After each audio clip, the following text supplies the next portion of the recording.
So এটা হচ্ছে ধনতেরাসের পরের দিনের ব্লগ, এটা হচ্ছে ভূত চতুর্দশীর দিনের ব্লগ। তো আমাদের এখানে একটা মেলা হয়, চামুন্ডা মেলা। তো আমি গিয়েছিলাম আমরা ঠিকই, বাট কোনো মেলা তখন বসেইনি। আমরা গিয়েছিলাম জাস্ট, দেখো দেখতেই পাচ্ছ মেলা তখন সাজানো হচ্ছে, তখনও পর্যন্ত কিচ্ছু হয়নি, কিচ্ছু করা হয়নি।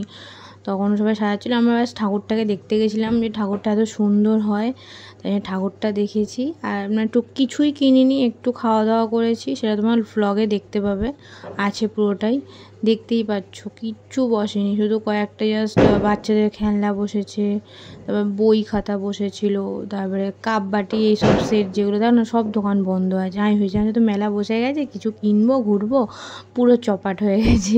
কি আর বলবো, মনটা আমার খুব খারাপ হয়ে গেছিলো যে কিচ্ছু কিনতে পারলাম না, মানে সেরকমভাবে কিছু বসেইনি যে কিছু কিনবো বা এরকম। তো কী আর করবো, তো মাকে দেখে তারপরে চলে এসেছিলাম।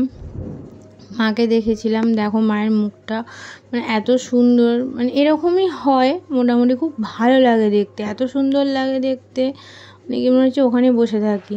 তো কালকে পুজো তো হয়নি, অবশ্যই ভূত চতুর্দশীর পুজোটা হবে না, এটা আজকে পুজো হবে, কালী পুজোর দিন।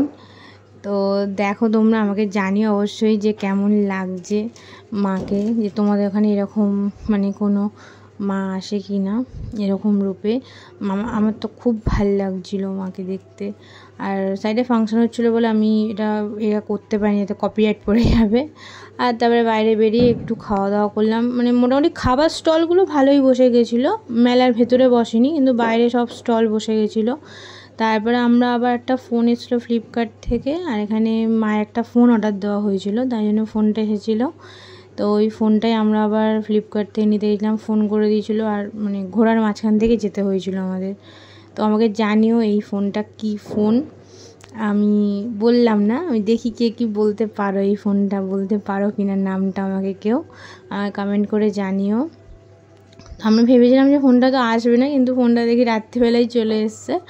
আর ঠিক আছে চলো, ফোনটা নিয়ে গিয়ে দিয়ে তারপরে আবার মেলায় এসেছিলাম।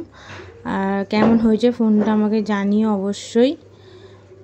আর এখানে তারপরে আবার ঘুরে এসেছিলাম, এসে তারপর এখানে খাবার নিয়েছিলাম, একটা ভাপা চিকেন ছিল। আর ভাপা চিকেন তো এখানে হয়, ভালো লাগে খেতে। আর এনে ফুচকা হয়েছিলো, আর মেলাতে দুটো বন্ধুর সাথেও দেখা হয়ে গেছিলো, এত ভালো। তার এনে ফুচকা খেলাম, ফুচকা খেয়ে নিয়ে তারপর এখানে লাস্টে আলু কাবলি খেলাম, আলু কাবলি খেয়ে আর আইসক্রিমটা নেওয়া হয়েছিলো, আইসক্রিমটা নেওয়া হয়নি। তো আজকের মতো বাই, দেখা হবে কোনো নেক্সট ভিডিওতে। সবাই খুব ভালো করে দিওয়ালি কাটিও।